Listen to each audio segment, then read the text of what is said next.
सम्पूर्ण प्रभुका प्रियजनहरूमा प्रभु येशू ख्रिस्टको नाममा जय मसीह र आज 2026 साल जनवरी 31 तारिक। आज परमेश्वरको वचनको शीर्षक रहेको छ निष्कलङ्क र धार्मिक। परमेश्वर पुत्र हाम्रा प्रभु येशू ख्रिस्टको रगतद्वारा धर्मी ठहराए र कहिल्यै पाप नगरे झैं धर्मी तुल्याए। यसै कारण उहाँको रगतद्वारा धर्मी ठहरिएका हुनाले झन बढी हामी परमेश्वरको क्रोधबाट उहाँद्वारा बचाइएका छौं। रोमी 5 अध्यायको 9 पदमा हामीले बाइबलमा धार्मिक शब्द भन्ने भेट्टाउँदा त्यसलाई निष्कलङ्क भनेर पढ्न सकिन्छ। पुरानो करारको हिब्रू र नयाँ करारको ग्रीक भाषाहरूमा यसको एउटै अर्थ लाग्छ। पहिलो अङ्ग्रेजी संस्करण किङ जेम्स संस्करणका अनुवादकहरूले त्यही शब्दलाई कतै कतै धर्मी, कतै चाहिँ निष्कलङ्क वा दोषरहित भनी अनुवाद गरेका छन्। तिनीहरूले जानी बुझिकन नै सन्दर्भ हेरी शब्दको चयन गरेका हुन्। विधि वा कानुनको प्रक्रियामा भएर दोषमुक्त, निर्दोष वा निष्कलङ्क आशय दिने निर्दोषको प्रयोग गरेर वा व्यावहारिक जीवन जिउने सन्दर्भमा चाहिँ त्यसलाई धार्मिकता वा धर्मी शब्द प्रयोग गरे। तर यी दुवै एउटै र उस्तै अर्थ लाग्ने शब्दहरू हुन्।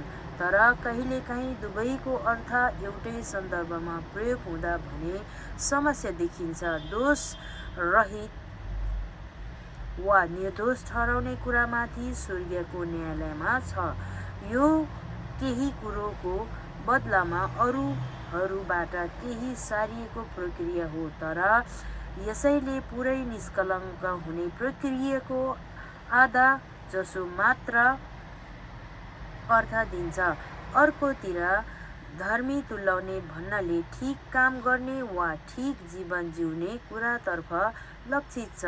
हामी जान्दछौँ त्यही अर्थ हाम्रो घर, कार्यालय र व्यक्तिगत नाता सम्बन्धमा ठिक भएर जिउनु हो। अनि निर्दोष ठहराउने प्रक्रिया चाहिँ एउटा दूर कतै टाढा न्यायालय हुने गतिविधि जनाउँछ। त्यहाँ प्रत्यक्ष रूपमा केही कुरो लिने, दिने वा सारिने काम हुन्छ। धर्मशास्त्र भन्छ हामीले येशूको रगतद्वारा निर्दोष ठहर्यौं। त्यो अनुवाद वैधानिक र ठिक छ।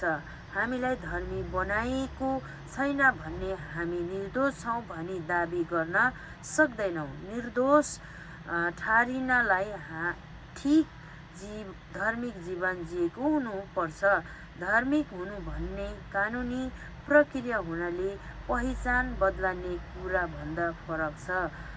यो त स्वभाव, चरित्र वा भित्री अभिप्राय र जीवन बदल्ने कुरो हो। अनि ख्रिस्टको रगतबाट मात्र यो सम्भव हुन्छ।